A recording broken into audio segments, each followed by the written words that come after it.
Show, a podcast for the fans by This the is the fans. freaking Frack Show, a podcast for the fans by the fans. Freaking Frack Show, a podcast for the fans by the fans. All right, guys, you're watching the freaking Frack Show podcast for the fans by the fans.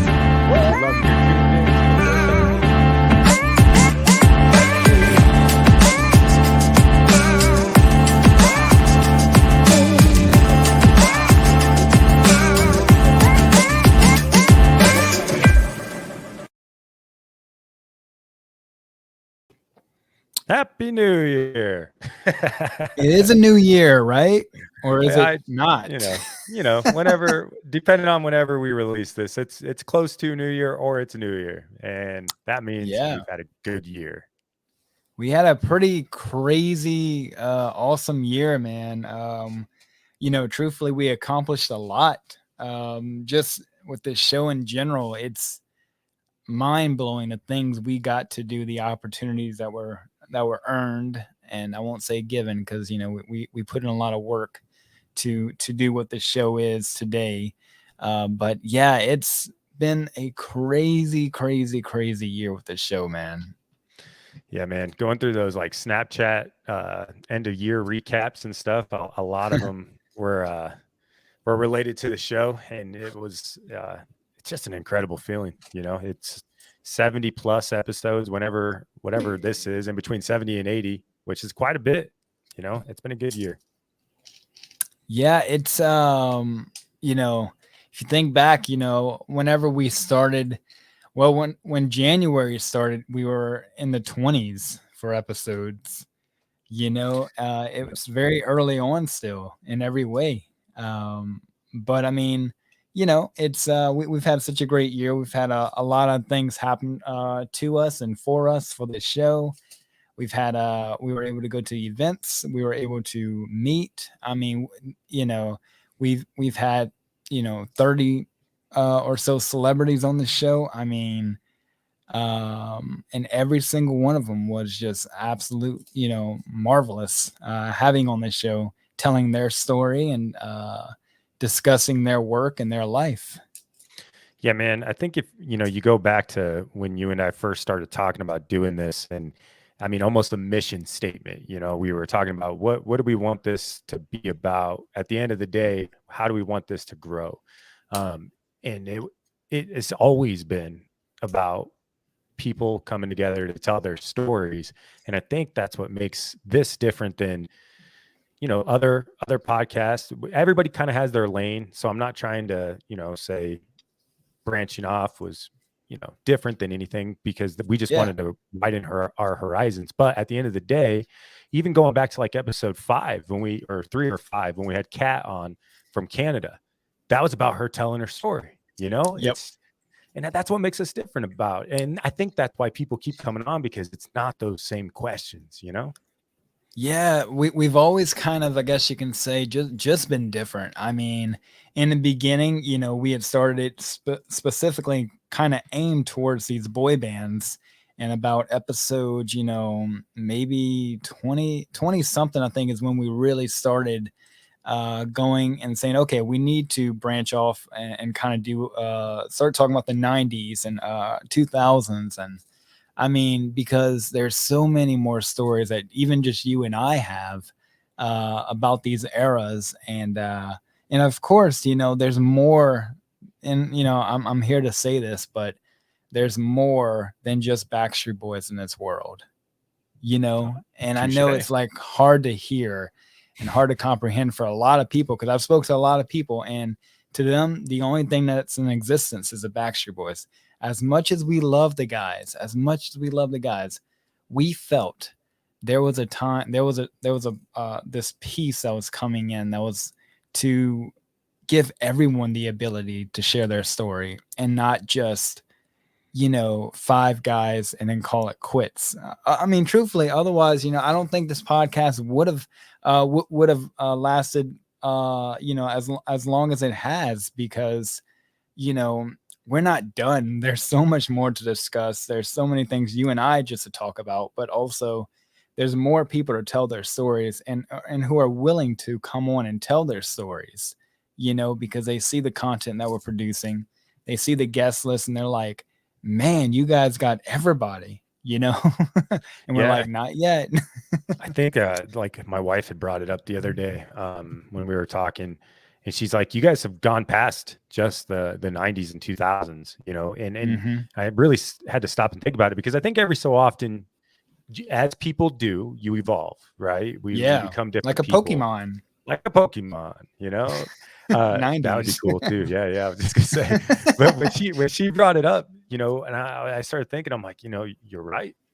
Started with I don't know, Bailey probably was our first non-90s kind of topic, and that was fun because that was relevant right now. Oh yeah. So that is cool to think about, and we both have aspirations of going, and further and further and further as time goes on. But no, man, that's I like it. I like the direction that it's going. I think it really, really kicked off with episode 25, right? Yeah, definitely.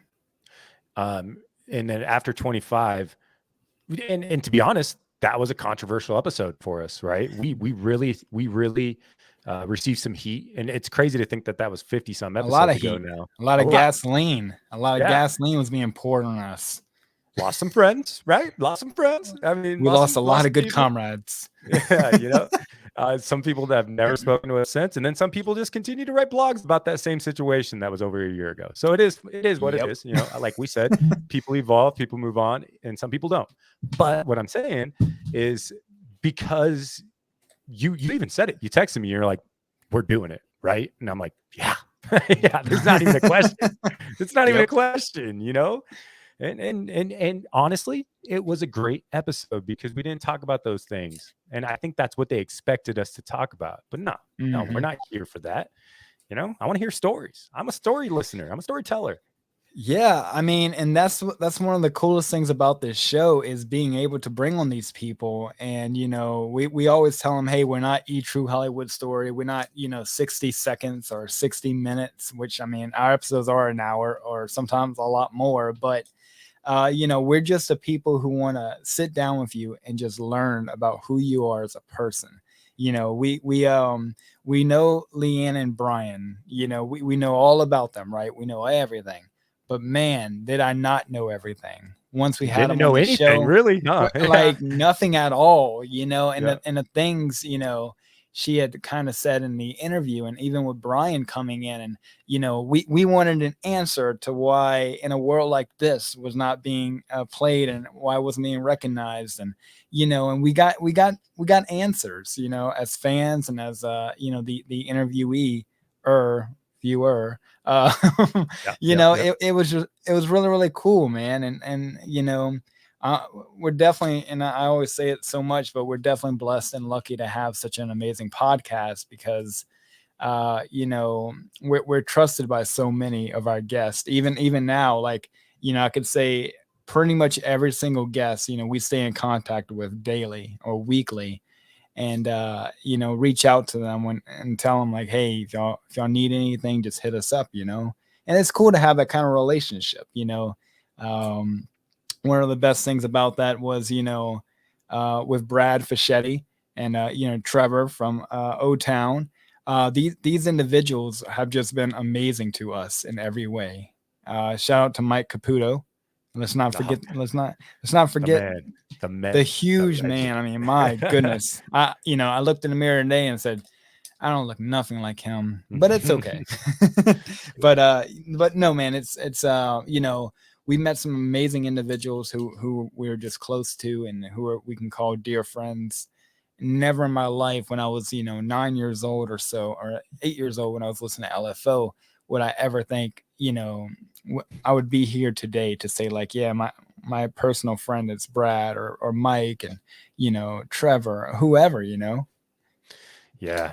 And another fascinating aspect to that is like the directors and people like Andy, that was incredible. That was probably our longest episode, I think, besides Hook. That was a good episode too. Yes. But with Andy, there's so much work that goes behind the scenes that nobody sees, and she has so many stories and her rise and fall, then rise again. I mean, that was great, dude. That was a good episode. it's definitely inspirational, which Hook made 30 years, I think, yesterday, by the way. I saw 30 that. years ago, Hook was made, which, I message Thomas every now and then, and every time I see him, he's working on a new project, which is awesome. He's another inspirational person, just like listening to him and just watching him, direct his short films and different things that he loves doing. Like, I just love getting people on who are doing the things they love, Yeah, man. Maddie. I mean, that dude is living his best life, son. So we were watching Free Guy the other night. Free good, by the way? Yeah, it was fantastic. Okay. It was actually really good. But randomly, Maddie's in it. It's just the coolest thing ever, man. I was like, wait a minute, what? I just busted out laughing because it's like, 2 or 3 quick scenes like back to back, and he's just in it eating cereal while playing games. I watched that dude dig for treasures in backyards for hours. Oh yeah, with the metal detector. Yeah, dude, that was neat, man. Hours, and I'm like, what am I doing? But it's so good. So good. I mean, they found a couple quarters. They found a couple of different things. I think pennies, like old pennies, and some paper clips. Yeah. He's a cool dude, man. He's really, really cool. And we got his book, which I need to put that in the background too. But his book of poems is really inspiring and just very, very sweet and very, very cool, man. Really, really love it. Bro, I read it to my dog all the time. And I bet she loves it. She's a good girl. Think about this. The Greg episode, the Dream Street episode.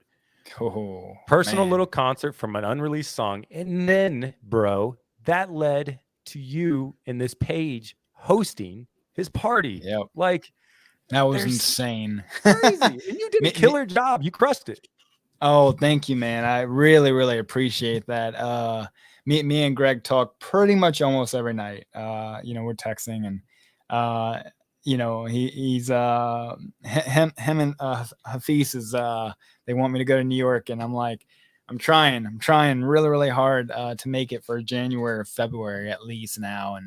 But that was an incredible moment. I mean, to have Greg on, to been a fan of Dream Street since I was like 8 or 9, and then to have him on and then give us a personal little concert, and then just a couple weeks later, help hosting the his birthday celebration concert, full like 2-hour concert. That was insane. Good times, man. Really, really good times, and got to meet pretty much most of his family. They added me to Facebook and Instagram and stuff afterwards, and the Raposos are sweet people, man. So there's been a few times during the show, right, throughout whatever this lands on in between 70 and 80 episodes that we've done, that I've gotten, like, both of us have gotten emotional a few different times, right? The first time I can remember is during the Leanne episode when Brian pops in, and not only that, but then talks about how we created a page that stemmed from their story. That was pretty cool, right? I mean, I think we both can agree that was an emotional moment, right? Yeah, man. That was a really emotional moment. Thankfully, we were able to take a break for like 5 minutes and record like the second part of it. And that way I had some time to get emotionally stable. That wasn't the perfect time, wasn't it? It was. We took that break. We've had a lot of emotional moments, man. I can think back and remember like, Miss Beverly Bass, the whole episode, I just wanted to cry and cry and cry, but I did. But yeah, there was a lot of different moments though, man. It's insane, man. Speaking of the Beverly Bass episode, I'm friends with this author. I talked to you about it off air, but I got a couple author friends. One is Nathan Van Coops, right? And he's wrote a bunch of different trilogies and series, and one was time travel. So we have this group on Facebook where we beta read for his new books. And somebody had posted something about him, Nathan, loving Broadway. Somebody posted "Come From Away" on there. And I was like almost felt like a sense of pride for her to come on and tell her story, you know, like previous to what happened that day. And so I commented, I'm like, hey, you know, I'm the co-creator of a podcast, and we actually had the pilot that this is based on. And I explained it all, and it just felt good at that time. And that was right after 9/11 we did that episode. So, you know. Yeah, it was like the 17th, I think, or something. And I what's funny is, you know, for me, the most craziest thing, which we can talk about this next, is like the craziest places I've seen about the show. I had gotten a message a while back. My sister's like, "Hey, you're like on Reddit right now, like trending or whatever about I think it was Greg's episode. Like, you know, there was a lot of activity about that, and she's like, I was looking up pop something on Pop Podcast or something, and she's like, you guys, there's a topic created about the frickin' Frack show." That's awesome. You know, awesome. And that kind of stuff is cool, man. And crazy, you know. Same thing happened with Boy Meets World, you know. And of course the Wiggles was insane. Like, you know, we were everywhere for the Wiggles.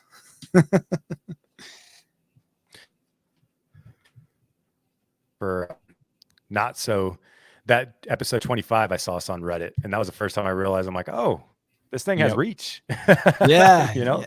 And it's amazing, man. It's amazing to reach that in the pool that we didn't do. It's like others created, you know, and started. That's the kind of stuff that makes me feel good, like to see that kind of stuff, you know. Yeah, I mean, some real tough relationships and bonds have been created through the page early on. And those girls that met up this year in Chicago or Ohio, for, you know, and their freaking Frack shirts on. Stepdad wears his freaking Frack shirt every single holiday that we go to, so it's pretty cool to see. Oh man, yeah, that's the funniest thing ever, man. When, you know, people are like texting me sometimes and they're like, "Hey, I see you," and here I am sitting in here doing a podcast, but they think it's me because someone's wearing the freaking Frack show shirt, you know, and at you know, at a grocery store. And I'm like, no, that's not me, unless you're looking at me through a window or something, you know. Dude, the last couple of weekends, you know, we'll get done watching a movie as a family or whatever, and I'll hear our intro music, and I look over, my boy, dude, my 5-year-old is watching. I'm like, what are you doing? He's watching freaking Frack show, Daddy. He goes, hey, that was recorded at the old house, huh? And I was like, yep. He goes, oh, this one was recorded here, huh? And I'm like, yep. I watch it every weekend. It's crazy. That's funny, man. And I mean, you know, we do a pretty awesome job of making things family friendly. But, you know, there are some times where, you know, we're not able to produce that content with, you know, different guests, of course, you know, because everybody is different. Not everybody is retaining of the language, or, you know, things like that. But I say we do a very swell job with, you know, keeping it mostly family friendly. And we kind of know beforehand if it's not going to be family friendly, you know. Yeah. Speaking of that, one of the craziest stories was the episode that was never released. That that episode learned some things. We learned some things. We definitely did. You know, we won't say the person's name, but we definitely learned a lot of things and knew, like, all right, so this can never happen again. And since then, it hasn't happened again. Oh, brother. We instantly got done, said our goodbyes, and you're like, okay, now we're deleting that. I said delete. Yeah. Oh, a lot of views, delete. Eject. That was crazy. But you know what? You know, you kind of live and learn, especially then we were still kind of young doing it with guests. And now we just kind of, you know, we ask the guests, you know, to refrain if you do say some words, you know, but like, you know, refrain from it being every 2 seconds or three seconds. And pretty much everybody complies. which is awesome, but you know what, I will say this, despite that one incident, all the guests have been absolutely lovely. They're very, very open to us. We've asked some things, not much, but we have contacted certain individuals and asked things, and we can say they've always come through, with no hesitation. There wasn't a read your message 30 minutes ago, 3 hours ago. It was read your message and replied 30 seconds later,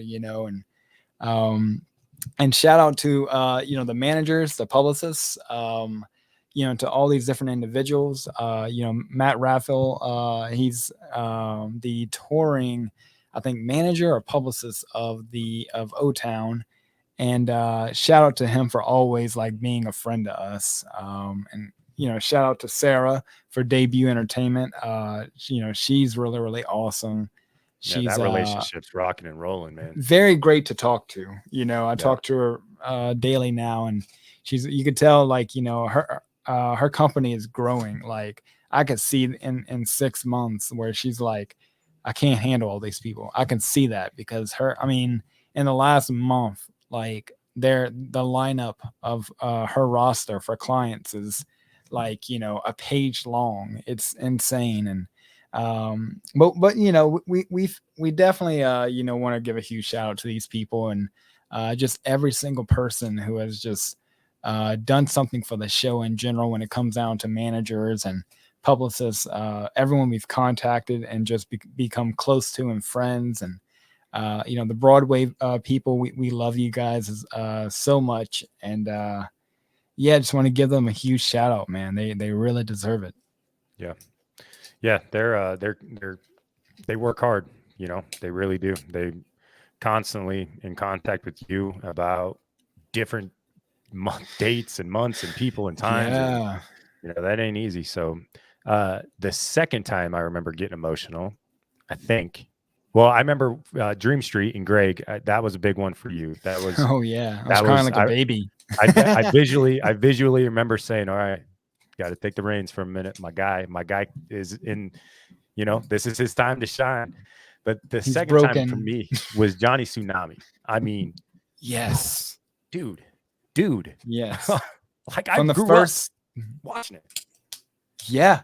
From the first like 3 or 4 minutes, I was like, this is going to be crazy. It's going to be great. I already knew. But then whenever we pulled Yuji on, to surprise Brandon, that was everything, because that was true reactions. Neither of them, well, Yuji knew he was coming and surprised him, but Brandon had no idea Yuji was even there. He didn't even look at the bottom of the screen. He had no idea. And to see that father and son, movie relationship reunite, and to hear about their real relationship, that's just as much, when Brandon's in Seattle, he sleeps there, he goes there, that's his dad, Yeah. What and hearing about his, I think when they got on it, they say hee that was great. But anyway, all right, side note. But hearing his growing up in the spotlight, and how he dealt with that type of deal, and what he does now, like marrying people in Colorado on mountains, dude. Mountains, like, yeah. What's up, bro? Like, you are living the dream. Stories are incredible, bro. Yeah, but that one got me. That one got me pretty big. Yeah, it was massive. It was a great episode, just because there's so much love and lore when it comes down to Johnny Tsunami, right? And Johnny Kapahala is just like, was everything to us as a child, just like Xenon and Raven and different people like that. It meant so much to us. And to have him on the show, it was another one that, very, very kind-hearted, just super, super down to earth. And, we still got to make it to Colorado. Maybe you can teach us how to, ski. Hey, I could teach you how to ski. I got you there. I don't know. Probably not. No. I grew up, going out there all the time, and when he said that, I'm like, gosh, man, you're like right there. The dagger, right? The dagger for me. Oh yeah, the dagger was Mr. Turner, man. That one It's hard to put into words, dude. It's hard to put into words. And we barely cracked the seal with him, you know? Yep. We really, that was the thing we had discussed afterwards. He had said, hey, guys, I didn't get to share the stories yet. And I was like, all right, man, we're going to ask you politely to come back for a part 2, but we're basically demanding it because everyone was just like, that was amazing. But yeah, what about the stories? And we're like, coming soon. Yeah. Yeah. And you know what? He wasn't shy to talk about the topics either, like the real topics, like the way the ABC handled all that. And, like him straight up being like, I'm wondering what happened to the character too. And then all of a sudden I show up in New York, for the final. He's like, how does that make any sense? There was no closure. And I rewatched that final episode where him and Sean hug as adults and grown men. And dude, and just like, and then you see it and you're like, that guy was on our show, Yep. Crazy. I say that all the time, like whenever we went to Sweet Stock, shout out to Wayne Coy for this, because that was an amazing opportunity and incredible day. But they had Jeff, you had O-Town, you had Jeff, Brad and Chris. I mean, you had all these different people, and that's what I was thinking the whole time. Like, we've had multiple people, on our show. Like, it's mind blowing even today, which, that brings me to a great point. That something good to talk about is, these people used to be idols to us, and I mean this respectfully too, but, it's not how I feel anymore about them. Like, you always wonder how Nick Carter, or how, Johnny Depp can have friends and they not swoon and be going crazy for him every second. But it's like, once you become friends with these individuals, you don't see them in that light, that's shining from heaven above. I mean, you just don't see them that way anymore. And, when people go crazy over these people, I guess because we were, blessed and honored to have these people on our show, but it just, I still love the music. I still love them, but I just see them differently now, And so I don't go crazy. Like, it's like, if I saw Brad, I'd give him a hug and be like, what's up, buddy? And just like, whenever we saw Chris, Chris is just walking and with his little pasta he's got going on, we're like, what's up? And he turns around and he's like, you guys, you're here, like, and we were just like, what's going on, man? And same thing was like hanging out with Dan, in the back, he's just chilling, trying to get out the sun by the trail, by this hitch, and we just go and just talk to him, have a conversation with him, It's cool. It's cool to because I know a lot of people won't comprehend because they haven't experienced that, but it's like shout out to the townies. The townies go hard for O-Town, and it's like, and I see them like they're going to every single date, every single stop, and I mean it. Every single person. It's it's incredible. But like for us, I'm just like, and they're swooning over the boys, and whether it's boys or girls, it wouldn't matter to me, not at all. But like, it's cool that, we're kind of able to see them in a different light, see them as people than shining lights, basically. I thought about that instantly with the Brian episode, like almost automatically, like right away, and having the conversation off camera, which we'll leave off camera, but that really was like, oh yeah, okay, like that's this, just sitting down and having that conversation, knowing that red light isn't blinking and the timer isn't going in the left-hand corner, having that kind of conversation, I was like, that kind of makes sense now, like everything is kind of in perspective. And then that was like, okay, well, nothing's impossible, right? Also that's kind of what that meant at that exact moment when we hit done and we uploaded that. At that very point, I was like, okay, yeah, Caleb can make a lot of things happen with this. That was my first thought. I was like, he knows how to have that conversation with the managers, like, And then from that point, every single person, it got less. There's still a couple times where I'm like, all right, this is a big episode. regardless, but mainly it's me being stressed out about my internet, which makes no sense. Yeah. We'll talk about that later. But like the Chris episode, the Kirkpatrick episode, that one was another one where I was like, like, we got this. This is just a conversation that other people get to hear. It's a conversation that us three are having right now that other people are listening to. That's when I was like, this can be something, people at work in their 60s are like, saw that you had Phil Collins' son on. I'm like, okay, here we go. Like, this is going now, the outreach, crazy. Yeah. And I mean, it's like the word on the street, as they say, I mean, it's incredible, man. It's incredible to do what we're able to do. And, even though we do get people, who say, I don't know them, and we're just like, get to know them because their story. What this is.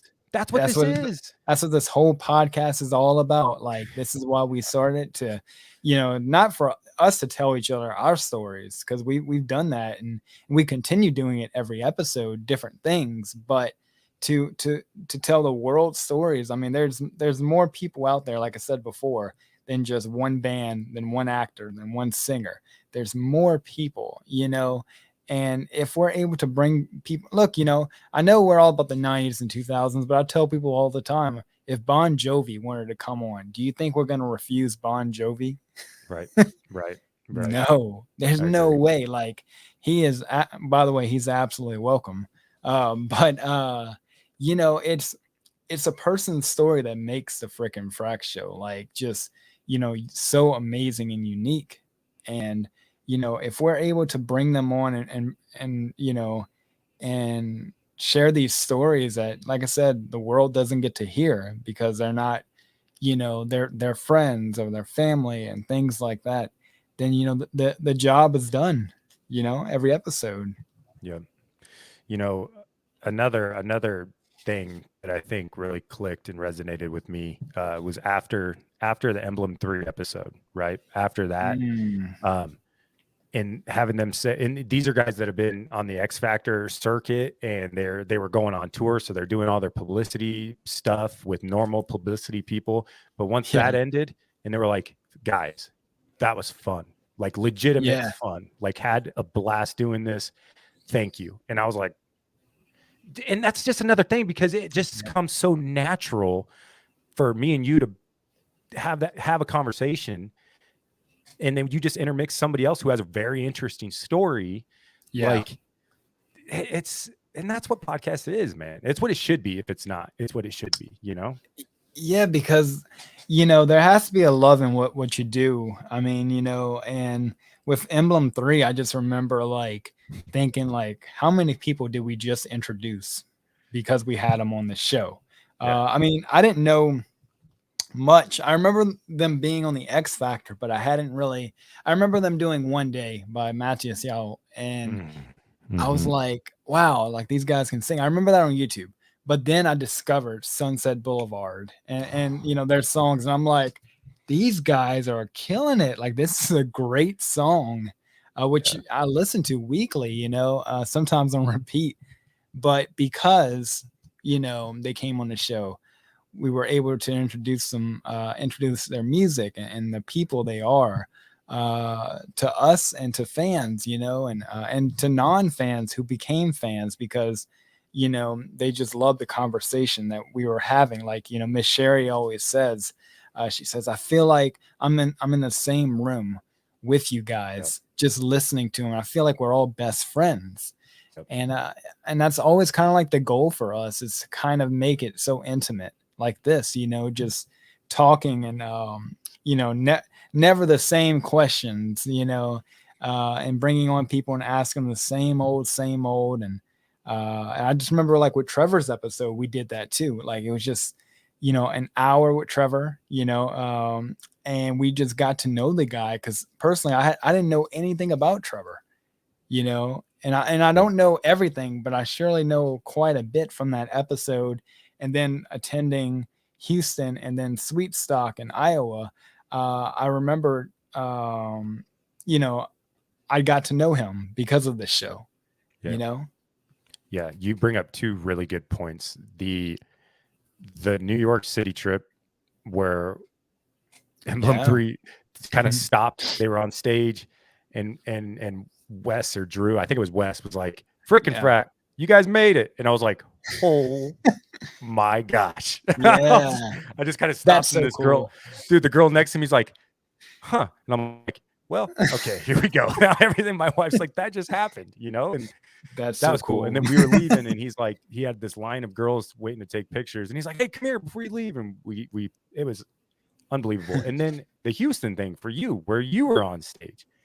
This thing that just doesn't happen. You know what I mean? Like, that's great, dude.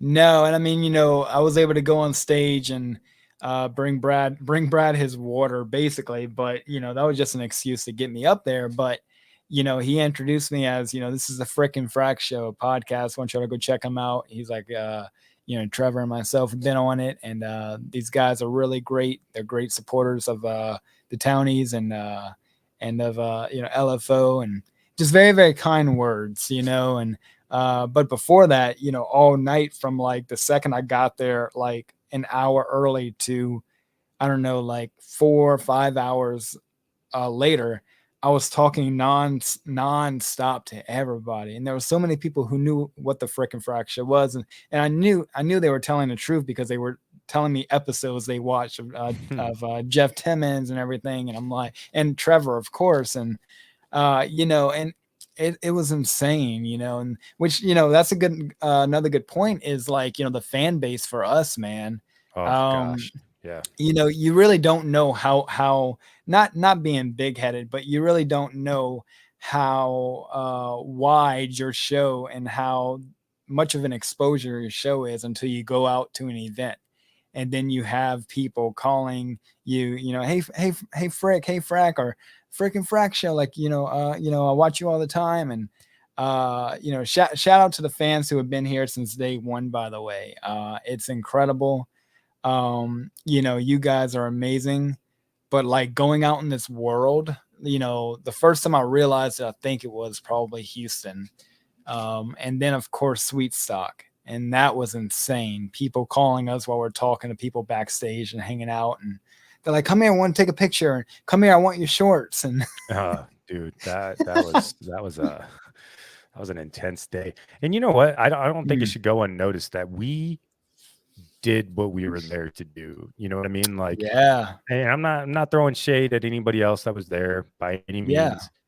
But at the end of the day, we were on the grind, like interviewing the people nonstop with the stands, like the hot dog guys, the people that were selling homemade things, the alcohol people, the water people, the guy who put it on that works underneath Wayne. Like, those were legit interviews of people that planned it and put it together and made sure people had stuff to eat and drink. Because without them, I would have died. I mean, it was hot. I would have died of hydration. And hot dog was pretty awesome.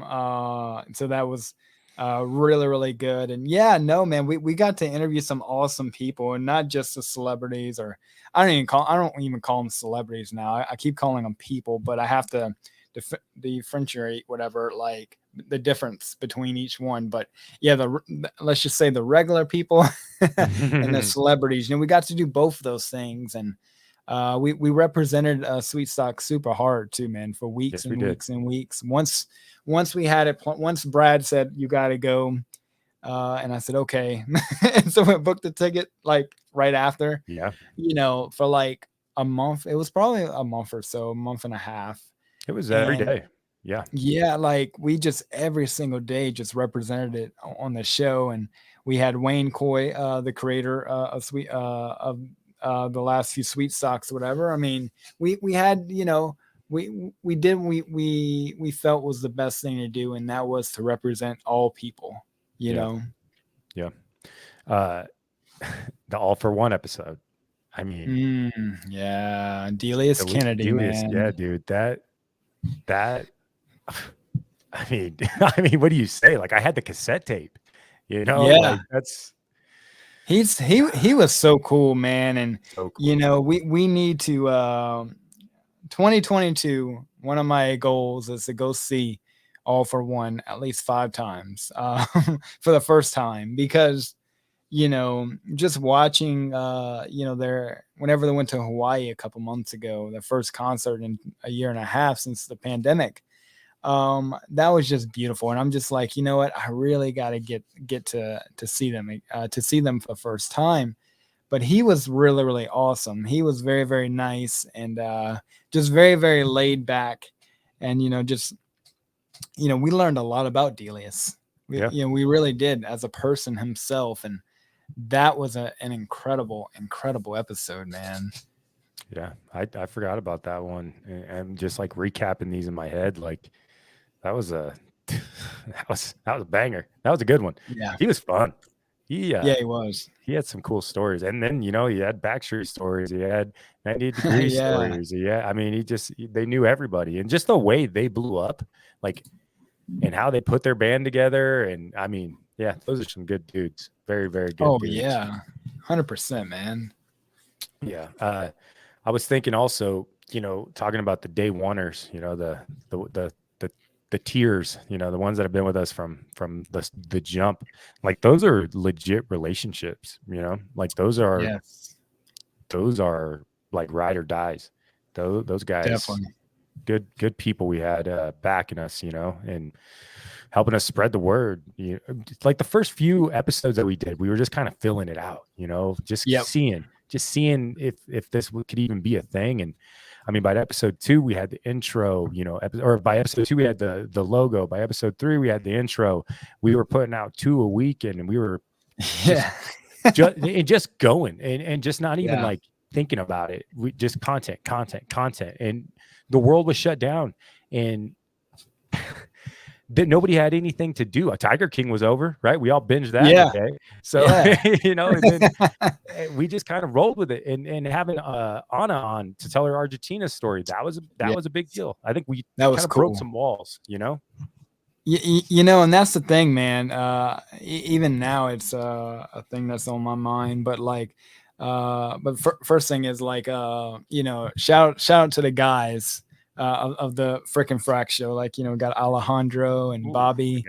Alejandro, that dude is just an awesome. I mean, we told him, I think yesterday, he's just an awesome guy. Like, we love that dude. I mean, he's to me, he's like the teddy bear of the frickin' Frack show. He really is. And I feel like I can go to him with anything and any kind of worries or troubles, or if I needed something, I think he would be there, in a heartbeat. Well, not physically, because he lives in California. I don't know. He might be right there, because the morning after episode 25, the one where we kicked in the door and said, you know what, we're not going anywhere. And I think we even made a TikTok this, we ain't going nowhere. That was, but at the morning after that, like, AJ made the call, Alejandro made the calls, and you had conversation with him. And then I had a conversation, and the first thing that came out of his mouth was, I'm so proud of you guys. Like, and like, and it was kind of still fresh, but like for him to reach out and be like, dude, that was incredible. Like, the sky's the limit now, like that felt good. Yeah. I think he had told me that too. I think the time where he and I were watching Justice League at like 4:00 together, 4:00 in the morning, we had a conversation where he had said something along the lines of sky, like, who can y'all not get? And it made it such a great point in every way, because it's like, not that we're big headed or cocky or anything, but like, like you said, the sky's the limit. I mean, people said there's, even today when I tell people, hey, we're getting on this and this person, that person, and they're like, there's no way. I'm like, well, they're scheduled. So, they'll be on Saturday. I mean, it's insane, man. Yep. No. And like the Wiggles thing, like, okay. So if you, really think about it, the Wiggles being, a kid, people can look at it one way, the Wiggles being a kid's television show, right? That's fine. If that's how they want to look at it, that's fine. The way we saw it was a transformational show, an educational show. And for them to come on, because I've seen so many rumors now on the Wiggles sites about like what's happening. So anyways, I even commented and I was like, here is the story from their mouth. there you go. Like that, for them to choose here to come on and be like, hey, this is the backstory and this is what's happening from here on. That was kind of a big deal, you know? It was, man. And just to say, like, you know, I told someone the other day, I said, yeah, we had the Wiggles on like 2 weeks ago. And they're like, how? I'm like, well, you know, we have a podcast, and, you know, and when people say like, how do we get people and stuff, I'm just like, well, you know, we have a podcast, and we just ask them, and they're like, yeah, you know, shout out to their team, by the way, the I can't recall their name, but such a lovely PR team in general. And but that was such an amazing show. That was an emotional show too. That was a really emotional show. And when Emma started talking about what she's going to be doing in the future with you know, with with the deaf, and also with the hearing impaired and the vision loss, what she's going to do for those kids, you know, who have those kind of disabilities, it was gut wrenching, because I was just like, my goodness. And the way she talked about how, you know, they can't perceive things the way we do because we have those things. And it just made me like realize and be, I guess you can say, even more grateful in my life that I do have the remaining vision that I have. It's not much, but there's something there to where I can see still, you know? Yeah, we take a lot of things for granted. I mean, we really do. No, you're right. That was incredible. That was really cool. And, you know, and she's the type of person that I'll go out and do it, you know. She's got the fam, or she's got the audience and the people to back her, and you know, and why not now? No better time. I think she's the most trusted woman in America. I would really do, because like she's just, you can just tell it's a sweet spirit there in every way. And I truly mean what I said on the podcast. I truly think she's going to be doing some great things for this world and changing it day by day, you know? Yep. Nope. I totally 100% agree with you. So, you know, we got about 15 minutes left of this recap here. I want to talk about what's coming soon, you know, like what, like, oh yeah. But before we talk about, you know, the locks, like goal guest, you know, I talked about earlier about, you know, we've kind of branched out too from 90s and 2000s, like dream guest type goal, like, you know, like the Stephen Amell or David Ramsey, not David Ramsey, the money guy, David Ramsey, the one that played John Diggle on Arrow, and he was on Dexter as well. That'd be crazy. Right. Man, those would be an incredible guest to have. You know, Stephen Amell and David Ramsey. I really like David Ramsey. I thought he was, you know, everyone was introduced to him by Arrow, but I knew him from Dexter, and he played like Ansel or something like that. I forgot his name, but you know, he's an incredible actor. He looks about 35 when he's like 50, by the way. Wow. I mean, yeah, he does. He's 41, 49 or 51, I think. He might be 50, but he's in between that right now. And it's like, the dude don't look anywhere near 50 years old. Yeah, no, he's in great shape, dude. Great shape. Yeah. But I don't know, man. There's so many different people I would like to have on. I like to have some more Disney people on, you know, like Kyla Pratt or Christy Carlson Romano, you know, Hilary Duff, and, you know, even Shia LaBeouf, man. You know, I know he doesn't love Shia. You know, he is a storyteller. You watch his interviews and everything, you could tell, you know, he's a storyteller. And even like Keanu, you know, like going to the Matrix, you know, the Matrix Resurrection is coming out next week, right?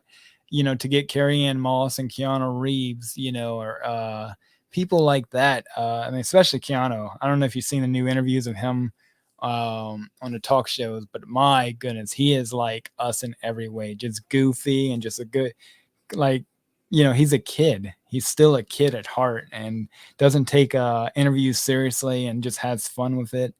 You know, it's people like that would be amazing. But you know, going back to like Disney, like I would like to see some ABC, you know, maybe even some Boy Meets World, like, you know, or other individuals from the show.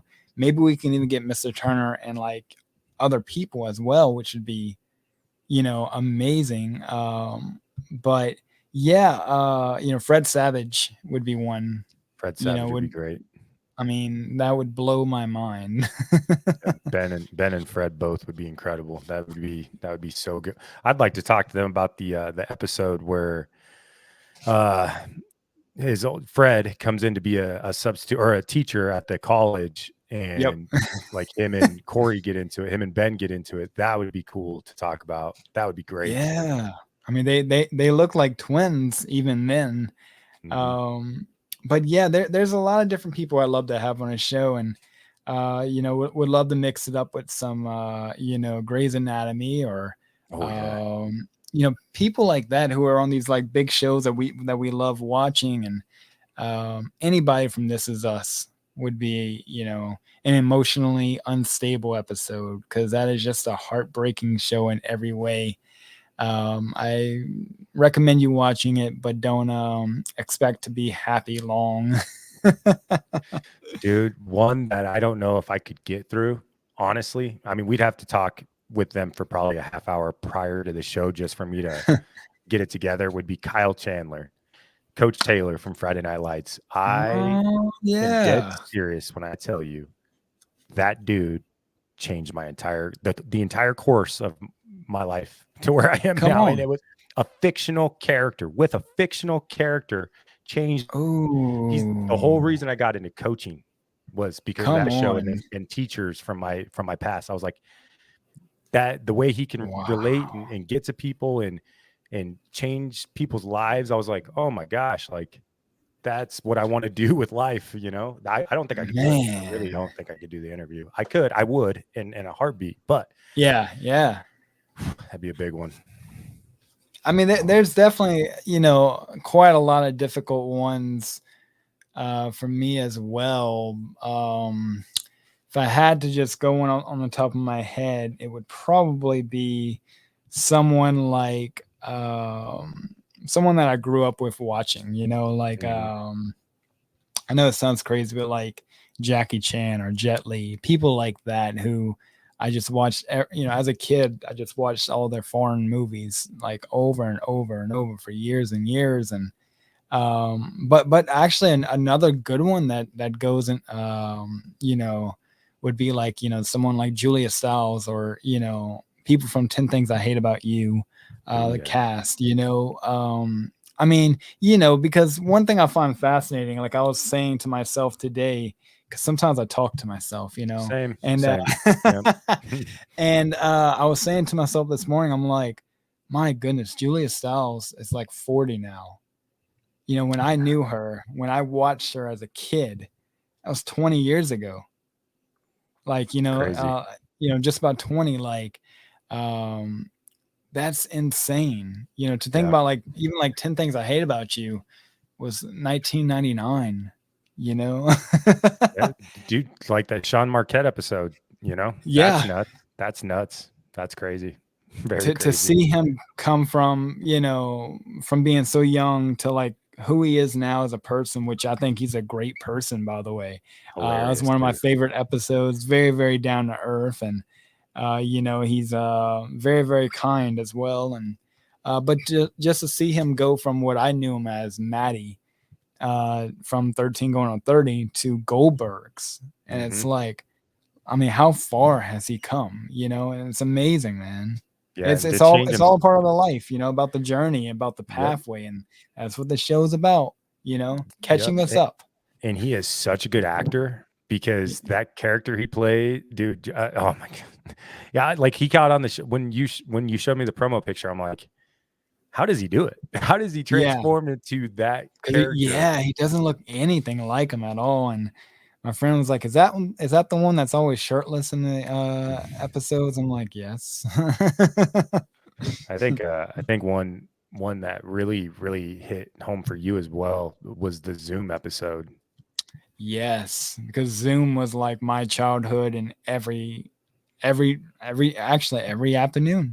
Yep. 3:30, I think 3:30 or 4, Zoom was coming on every day, and I made sure I was in front of a television to see it. And I learned how to do a lot of things, a lot of useless things now, but a lot of useful things as well. And it's really, really cool though, man. I was, they were like a teacher to me. Caroline and Eric were teachers to me and to us as children, and it's crazy. It's crazy trying to like, kind of understand all these different individuals we've had on the show, and to know the impact that they made for us as kids or as even grown adults. I mean, we had told Mr. Anthony Tyler Quinn, who's Mr. Turner in Boy Meets World, we were like, you were everything to us as kids. Like, you were the teacher we wanted, in school, that I didn't get. But, like, it's just, I feel like the show has given us so many things in return, for everything that we do. And just to be able to tell these people how much they mean to us and meant to us. And even today, 20 years plus later, Boy Meets World has never changed for us. We still feel this strongly about it. That's just the coolest thing ever, man. Yeah. I'm getting my kids into it now too, Oh yeah. The Brat episode, that was an emotional journey, right? Like, yeah, we went on the ride with him, that oh was, yeah. that was a big one. Man. That was a big episode. That, not big in the sense of, yes, it did well, but like big in the sense of letting us peek behind, the door and let us know exactly what happened in the timeline that happened and why he's doing what he's doing now. And then the O-Town brothers helping him out. Like, that was crazy. That was a story I didn't know about, And we formed the friendship with the guy, and that's the most beautiful thing ever that comes out of anything we do, is when we're able to form friendships with these people,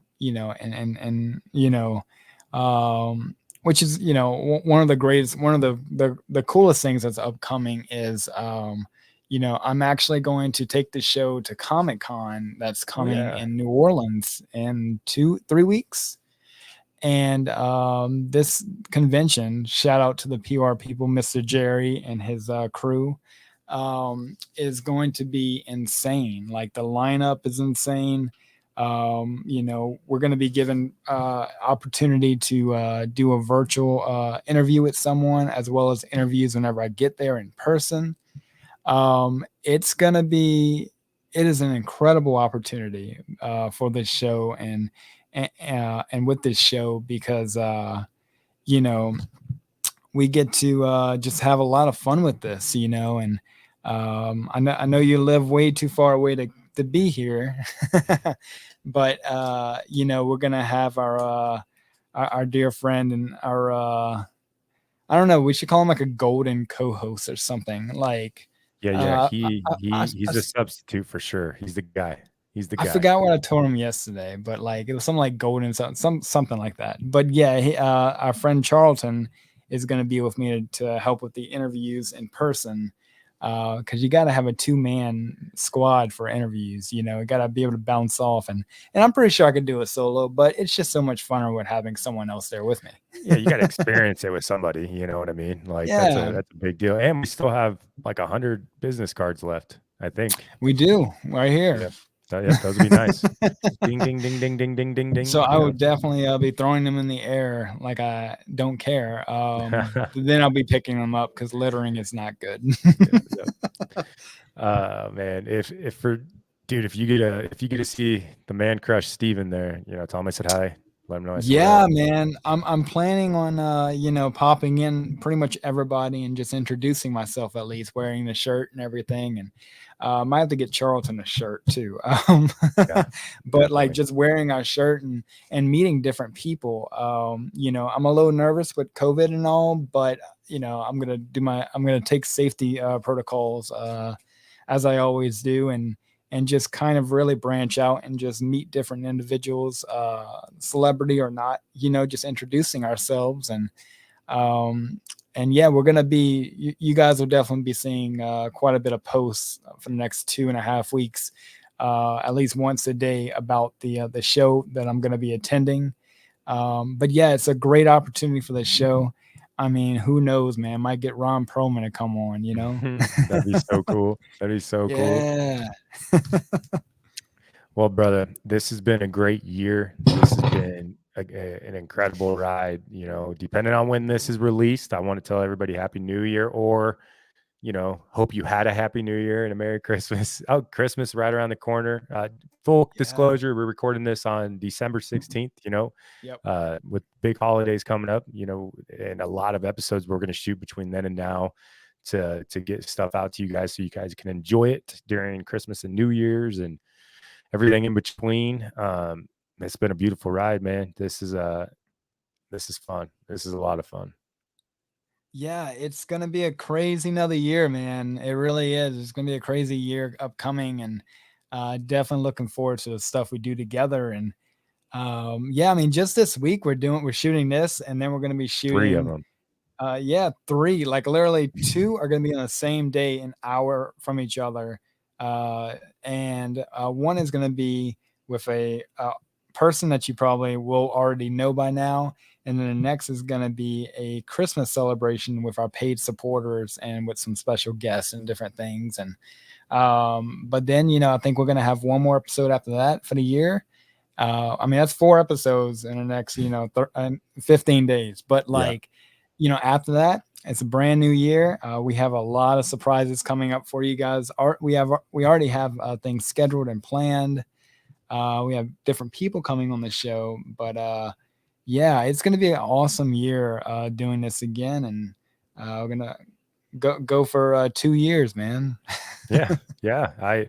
You know, we did it big for our 1 year celebration. We'll do it big again for the 2 year celebration, and you know, there's a lot of unexpected twists and turns coming along the way that, you know, we're gonna ride it out and see where this thing takes us. What are you doing for Christmas? Well, what did you do for Christmas? That's what I should ask you. I'd imagine if it already happened by now, I'd imagine that I didn't do anything, more than likely. Since a lot of my close people that I celebrated Christmas with are no longer here, holiday, like I was telling my neighbor today, holidays just don't feel the same. And I'm not at the point where I feel good enough to celebrate yet. So probably nothing. Maybe hopefully I'm still on keto then, which, you know, I've been on keto for quite a while now, but nothing is tempting. And for Christmas, the only thing I eat is ham. So yeah, I cook my own ham. I do the meats. I do the meats and eggs. You know what I mean? Yeah, that's all I do. So it's really not that hard to stick to it, especially when you got fudge in there, keto fudge. Not hard at all. But yeah, so I'd imagine nothing. What about you? I don't know, man. We'll probably go do my mom's Christmas on New Year's Day. We'll do our Christmas on New Year's Eve here with the kids, Santa, or Christmas morning. The kids will open their gifts, then we'll rush over to Hastings to do her. I'm telling you, holidays for me for the past 33 years have been boom, boom, boom, boom, boom, boom, boom. You know, so I'm excited for. I guess we're only doing 2 on Christmas, and then we'll do New Year's at my mom's. So maybe we'll be watching this on the TV. You know. That's true. Yeah. Which this is a great recap episode. It really does recap the year so well. We didn't go through all 30 guests, but you know, it just recaps everything that, you know, that's on our mind. And but yeah, I guess, you know, for closing, I like to just say, you know, shout out to the supporters for being there since day one, and shout out to the paid supporters for helping pave the way. And just helping us financially, you know, with things. I mean, we don't always just spend money when we get it at all, but like, you know, when we need it, it's there for any equipment, any kind of anything, even like, you know, a plane ticket, you know, like that's what it's all about. And just helping us, you know, kind of ease things and make it easier for us. And but yeah, we just want to say, you know, shout out to the paid supporters, and thank you guys for being there. You know, all the people who have watched the show and supported us, whether you paid, whether you didn't, you just watched the show, you just literally supported us. It's all the same to us in every way. And yeah, we appreciate everything that you guys have given us this past, almost 2 years. And it's going to continue. We have so much more in store for you guys, and it's really going to be a lot of fun this year with the stuff we're going to come up with, and we're going to have another reunion soon as well. Yep. We're going to plan that, and good things and crazy things are going to be happening for the show. Yep. Yep. You're right. Shout out to everybody that's been here. Shout out to if you're just joining, however you found the show along the way, we appreciate you.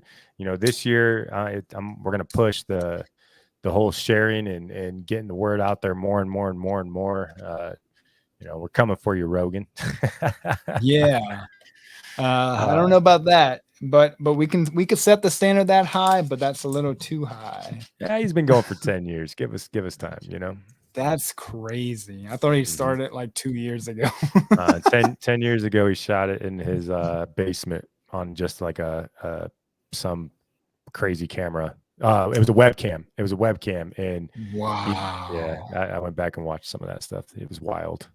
I'm going to do that. It's wild. Those are some crazy ones. Anyways. Oh yeah, let me just say also, we're going to be taking the show to VR as well. Oh yeah, I forgot about that. What is VR? Virtual reality, Oculus Rifts. We're going to be doing interviews in there. We're going to be bringing celebrities in there as well. We have a lot of things. We're joining the meta, guys. It's official. The Freaking Frack Show is joining the meta. We're part of the meta now, but we're going even larger than life with this meta, because we've already like scheduled a guest to come on to be in the meta with us. Yes, and it's going to be a Meta Oculus exclusive. Boy, but the video will be we'll make sure to shoot a full 360 video, and it will be available to watch on YouTube and Facebook. But to see it, you're going to have to be in the meta. That'd be cool. I can pace during an interview. I like pacing and talking. Yes. Yes. It's going to be awesome, man. It's going to be awesome. I think we make that announcement because, it's the Oculus. Did you want to announce? Is that what you're saying? You want to announce it? Oh, no, not. Oh, I almost said it. When I heard you say that, I was like, oh, I can't wait.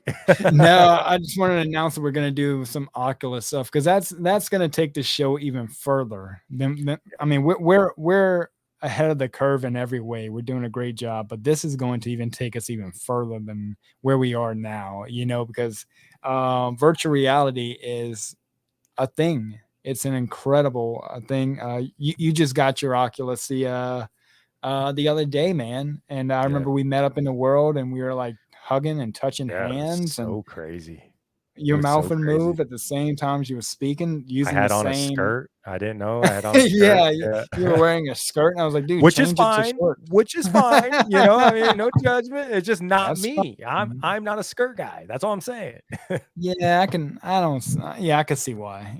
That's fine. Hairy like animal. It's like, whoa. Anyways, guys, everybody I hope you guys had a great Christmas. Have a safe New Year's. Welcome to 2022, man. Well, we're taking the world into the VR space. I don't know what episode this is, so I can't say episode la-da-da-da, so I'll just mumble through it. All right. This has been the recap episode of the Freaking Frack Show, a podcast for the fans, by the fans. Peace. Whoa! It's the Freaking Frack Show!